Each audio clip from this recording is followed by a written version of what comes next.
प्रयागराज में एक सेठ जी थे, सत्य घटना है। उनके कोई संतान नहीं थी, तो उन्होंने एक मंदिर बनवाया कुंज बिहारी लाल जी का।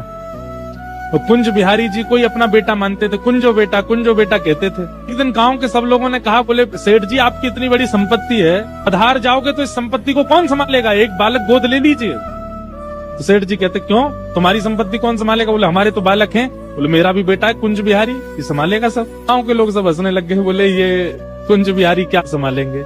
एक वृद्ध बोला, अच्छा ठीक है, मान लिया कि पूरी संपत्ति कुंज बिहारी संभालेंगे, लेकिन आपकी मृत्यु हो जाएगी तो आपका अंतिम संस्कार कौन करेगा? सेठ जी बोले तुम्हारा कौन करेगा? बोले हमारा तो बेटा है। बोले मेरा संस्कार भी कुंज बिहारी करेंगे। गांव के लोग बोले इन सब बातों में कोई तत्व नहीं है, आप तो केवल बोल दो। बोले नहीं, बोल नहीं रहा हूँ, मेरे मन में विश्वास है, वो करेगा, मेरा बालक है कुंज बिहारी।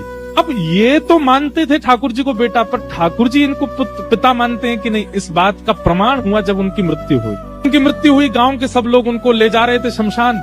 छोटे छोटे बालक, असंख्य बालक आकर के रोने लगे। सेठ जी चले गए, हमको दूध पिलाते थे, चांदी के गिलास में हमको दूध पिलाते थे, हमको टॉफी खिलाते थे, हमको इमली खिलाते थे। सब बालक रो रहे थे। गांव के लोग बोले अरे देखो सेठ जी के बालक नहीं थे ना, गांव के सब बालक, दूर दूर के गांव के बालकों से प्रेम कर, देखो कितने सारे बालक आ गए। सब में चर्चा हुई, बोले इनका संस्कार कौन करेगा। अभी एक बालक बहुत जोर जोर से रो रहा था, तो गांव के लोग बोले ये बहुत रो रहा है, ये बार बार सेठ जी का अंगूठा पकड़ करके कह रहा मुझे भोजन कौन कराएगा, मुझे कौन सुलाएगा, इसी से करवा दो। उस बालक को अग्नि दी और परिक्रमा करवा के अग्नि करवा दी। और अग्नि के बाद में नियम है, स्नान करना पड़ता है नदी में।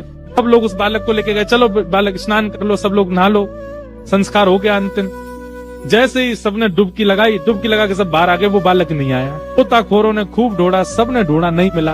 अभी किसी के मन में आया, बोले वो कहते थे कुंज बिहारी संस्कार करेगा, दौड़ के चलो कुंज बिहारी के मंदिर में। दौड़ करके सब लोग गए तो क्या देखा, श्री कुंज बिहारी लाल खड़े हैं और उनके सर्वांगीण वस्त्र जो हैं उनसे यमुना जी का जल चुचा रहा है, मानो गोता लगा करके आए। सत्य घटना ठाकुर जी ने प्रस्तुत कर दिया कि वो उनको अपना पिता मानते हैं।